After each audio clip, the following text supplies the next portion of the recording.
नमस्कार दोस्तों, स्वागत है आपका हमारे YouTube चैनल पर जिसका नाम है द डिवाइन टेल्स 1.0, जहां हम आपको भगवान की अद्भुत लीलाओं, पौराणिक कथाओं और सनातन धर्म के अनमोल सत्य से रूबरू कराते हैं। हमारा उद्देश्य है दिव्य कथाओं, प्रेरणादायक प्रसंगों और आध्यात्मिक ज्ञान को आधुनिक पीढ़ी तक सरल और सुंदर रूप में पहुंचाना, ताकि हम सब धर्म, भक्ति और जीवन के सच्चे अर्थ को समझ सके।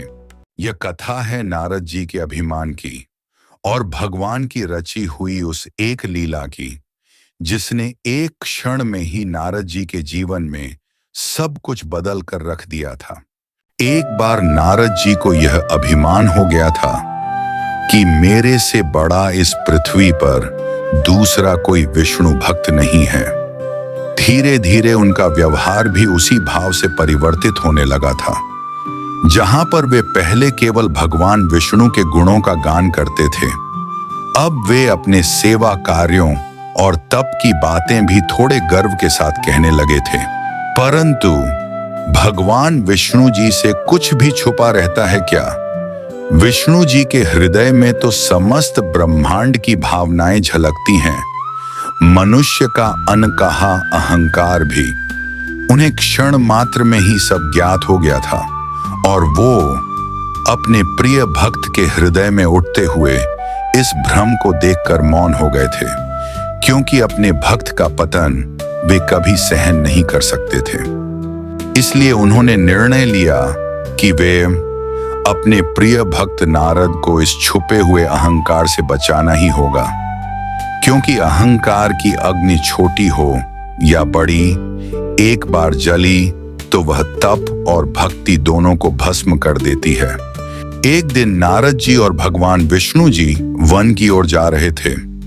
कुछ दूर चलने के बाद अचानक भगवान विष्णु जी एक विशाल वृक्ष के नीचे रुक गए और बैठते हुए धीमे से बोले, देव ऋषि नारद, हम तो अब थक गए हैं, चलते चलते प्यास भी लग गई है। कहीं से थोड़ा पानी मिल जाए तो लेकर आओ। हमसे तो अब प्यास के कारण चला भी नहीं जा रहा, हमारा गला भी सूख रहा है।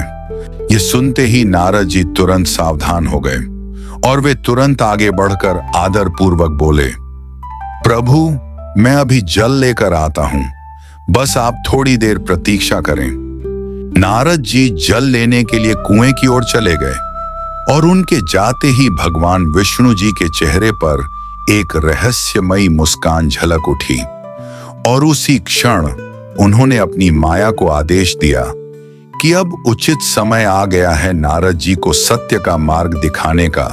और फिर माया शुरू हो गई।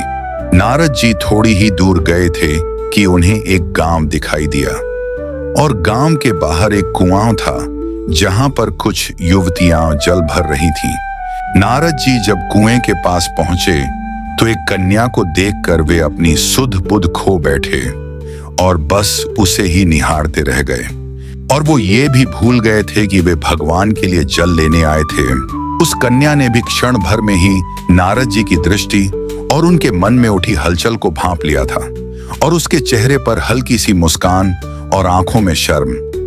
और फिर शर्म के कारण बिना कुछ कहे वह तेजी से कुएं की ओर बढ़ी और जल्दी जल्दी अपने घड़े में जल भरकर वह अपनी सहेलियों को पीछे छोड़ते हुए ऐसे घर की ओर दौड़ी मानो हृदय की धड़कन भी उसके कदमों का साथ दे रही हो। हवा में उसके पायल की झनकार थी और पीछे खड़े नारद जी बस उसे निहारते ही रह गए।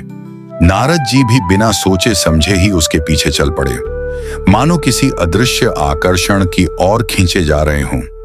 कन्या तो घर के भीतर चली गई, लेकिन नारद जी द्वार पर ही ठहर गए और वे आंखें झुकाकर धीरे धीरे नारायण नारायण जपने लगे। पर उनका मन अशांत था और भीतर हलचल हो रही थी। नारायण नारायण का नाम सुनते ही गृहस्वामी बाहर आ गया और उसने नारद जी को तुरंत पहचान लिया और उनके चरण छुए और अत्यंत विनम्रता और आदर के साथ उन्हें घर के भीतर ले गया। और अंदर पहुंचते ही उसने प्रेम से उनके हाथ पांव धोकर स्वच्छ आसन पर बिठाया और पूरे मन से उनकी सेवा सत्कार में लग गया। गृहस्वामी भावुक होकर बोला, आपके आगमन से हमारा घर धन्य हो गया है। कृपा करके मुझे अपने योग्य सेवा करने का अवसर दें। नारद जी थोड़ी देर के लिए शांत हो गए और फिर कुछ समय के बाद शांत स्वर में कहा कि तुम्हारी कन्या जो अभी कुएं से जल भरकर आई है, मैं उससे विवाह करना चाहता हूं। नारद जी की बात सुनकर गृहस्वामी पल भर के लिए चकित रह गया, लेकिन अगले ही क्षण उसे प्रसन्नता भी हुई कि उसकी कन्या का विवाह एक महान योगी के साथ होगा। और उसने तुरंत स्वीकृति दे दी और आदर पूर्वक नारद जी को अपने ही घर में ठहरा लिया। कुछ दिनों बाद शुभ मुहूर्त निकाला गया और उसने अपनी कन्या का विवाह पूरे आदर सत्कार के साथ नारद जी से कर दिया। गृहस्वामी ने प्रेम पूर्वक गांव में ही उन्हें जमीन का एक टुकड़ा भी दे दिया ताकि वे खेती करके अपना और परिवार का पालन पोषण आराम से कर सकें। अब नारद जी की वीणा एक और कोने में टंगी रहती थी जिस पर धूल जम रही थी, और पत्नी के मोह में डूबकर नारद जी अपने प्रभु को ही भुला बैठे थे। जहां पर पहले वीणा के सुर गूंजते थे, अब हल्की टंकार सुनाई देती है। पूरा दिन खेत में ही बीत जाता था।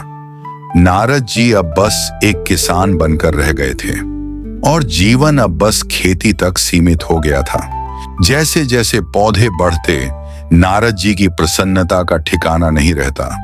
हर वर्ष फसलें पकती, कटती और कोठार अनाज से भर जाते।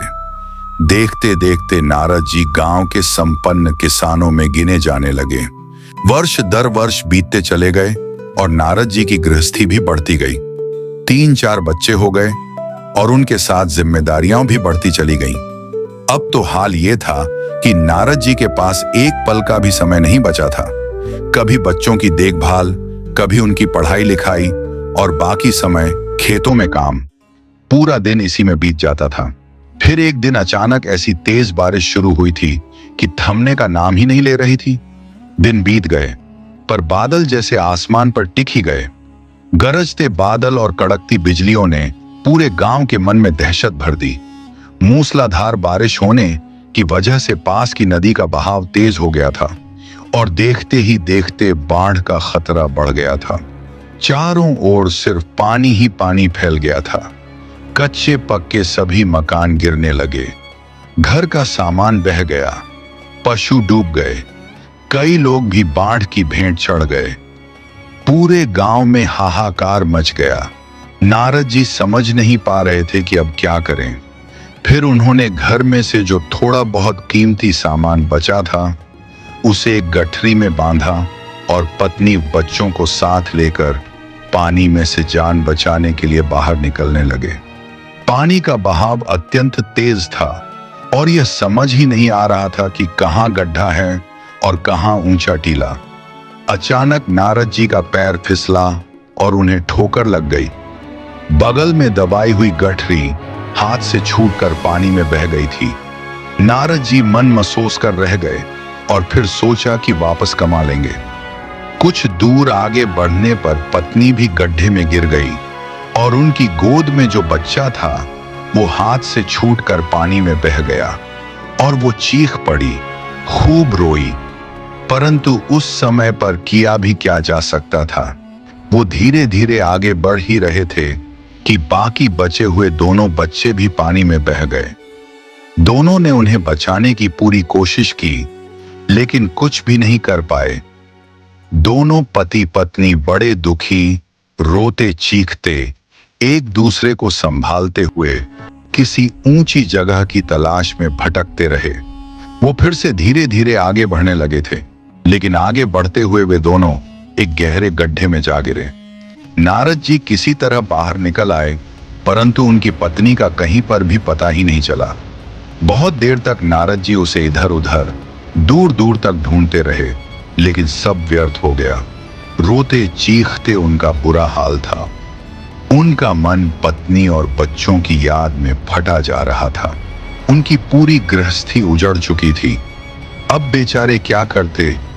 किसे दोष देते, अपने भाग्य को या भगवान को। भगवान का ध्यान आते ही नारद जी के मन में जैसे प्रकाश फैल गया था और उन्हें अपनी वो पुरानी सारी बातें याद आ गईं कि वे किस उद्देश्य के लिए आए थे और कहां भटक गए। नारद जी के भीतर पछतावे की आग धधक उठी। उन्होंने सिर पकड़ा और जमीन पर गिर पड़े और याद करने लगे कि कैसे वे भक्ति मार्ग से हटकर इस माया जाल में फंसते चले गए। तभी उन्हें ख्याल आया, ओह, भगवान विष्णु उनकी प्रतीक्षा कर रहे होंगे। वे तो उनके लिए जल लेने आए थे और यहां तो गृहस्थी में ही उलझ कर बैठ गए। वर्षों बीत गए, गृहस्थी भी बसाई, परंतु वह सब भी उजड़ गई। अब यह सोचकर नारद जी का हृदय कांप उठा कि क्या भगवान अब भी उसी वृक्ष के नीचे मेरी प्रतीक्षा में बैठे होंगे। जैसे ही यह विचार उनके मन में उठा, बाढ़ एक पल में ही गायब हो गई थी और नारद जी ने स्वयं को एक घने जंगल में खड़ा पाया। वे रोते रोते उसी दिशा में दौड़ पड़े जहां पर वे भगवान विष्णु जी को छोड़कर आए थे और उनके चेहरे पर शर्म और पछतावा साफ झलक रहा था। कुछ ही दूरी पर नारद जी को वही वृक्ष दिखाई दिया और उसके नीचे भगवान विष्णु शांत भाव से विश्राम कर रहे थे और नारद जी को देखकर मुस्कुरा भी रहे थे। नारद जी दौड़कर उनके चरणों में गिर पड़े और फूट फूट कर रोने लगे। भगवान विष्णु मुस्कुराकर बोले, अरे भाई नारद जी, कहां चले गए थे? बड़ी देर लगा दी, जल लाए या नहीं? नारद जी के मुंह से एक शब्द भी नहीं निकला। वे बस रोते हुए प्रभु के चरणों में गिरे रहे। भगवान हल्का सा मुस्कुराए और बोले, अरे भाई नारद जी, तुम रो क्यों रहे हो? तुम अभी तो गए थे, इतनी भी देर कहां हुई? लेकिन नारद जी को तो लगा था कि कई वर्ष बीत गए। उसी पल उनकी समझ में आ गया था कि यह सब भगवान की माया थी, उनके अभिमान को तोड़ने की और उन्हें फिर से भक्ति के मार्ग पर लाने की। नारद जी के मन में यह विचार आया कि उन्हें कितना घमंड था कि त्रिलोक में उनसे बढ़कर कोई दूसरा भक्त ही नहीं है। लेकिन एक स्त्री को देखकर वे भगवान को ही भूल बैठे। यह सोचकर उन्हें गहरा पछतावा होने लगा और उनका पूरा अहंकार पल भर में टूटकर बिखर गया था। वे फिर से पूरे सरल भाव और विनम्रता के साथ भगवान के गुणों का कीर्तन करने लगे थे। इस संसार में भक्ति तभी सच्ची कहलाती है जब उसमें जरा सा भी अभिमान ना हो, क्योंकि भगवान से वही प्रेम कर पाता है जो अपने अस्तित्व को उनके चरणों में समर्पित कर दे। अगर हमारी यह दिव्य कथा आपको अच्छी लगी हो तो हमारे YouTube channel The Divine Tales 1.0 को सब्सक्राइब जरूर करें और लाइक, कमेंट और शेयर करें, क्योंकि आपका सहयोग हमें और भी दिव्य कथाएं लाने की प्रेरणा देता है। फिर मिलते हैं अगली दिव्य कथा में। जय श्री राम।